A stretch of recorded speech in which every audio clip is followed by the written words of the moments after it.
తెలంగాణలో సంచలనం సృష్టించిన ఫోన్ ట్యాపింగ్ కేసులో కీలక పరిణామం చోటు చేసుకుంది.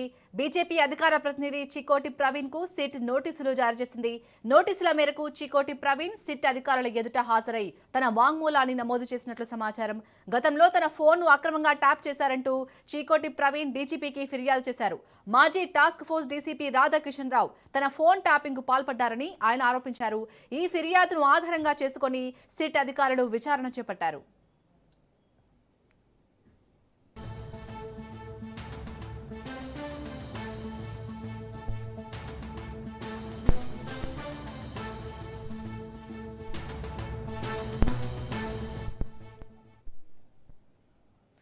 రైట్, ఫోన్ ట్యాపింగ్ కేసుకు సంబంధించి సిట్ నోటీసుల మేరకైతే చీకోటి ప్రవీణ్ అయితే ఇటు సిట్ అధికారుల ఎదుట తన వాంగ్మూలాలు ఇచ్చినట్టుగా తెలుస్తుంది. మరిన్ని డీటెయిల్స్ ని మా ప్రతినిధి పవన్ అందిస్తారు. పవన్, ఫోన్ ట్యాపింగ్ కేసులో చికోటి ప్రవీణ్ ఈ రోజు సిట్ అధికారుల ముందు కూడా హాజరయ్యారు. ముఖ్యంగా చూస్తే ఆ సిట్ అధికారులు నోటీసులు జారీ చేసిన నేపథ్యంలో ఈ రోజు విచారణకు హాజరై వాంగ్మూలం కూడా ఇస్తారు. అయితే మొత్తానికి ఫోన్ ట్యాపింగ్ కేసులో అప్పటి డీసీపీ రాధాకృష్ణ తన ఫోన్ ట్యాపింగ్ చేశాడని చెప్పి కూడా పలుసార్లు చికోటి ప్రవీణ్ చెప్పిన నేపథ్యంలో సిట్ అధికారులు నోటీసులు జారీ చేశారు.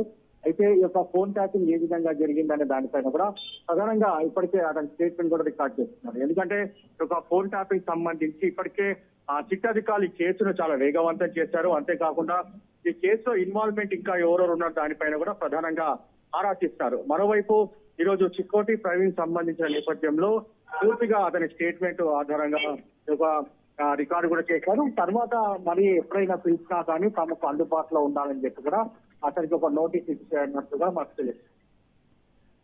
Right, thank you Pawan.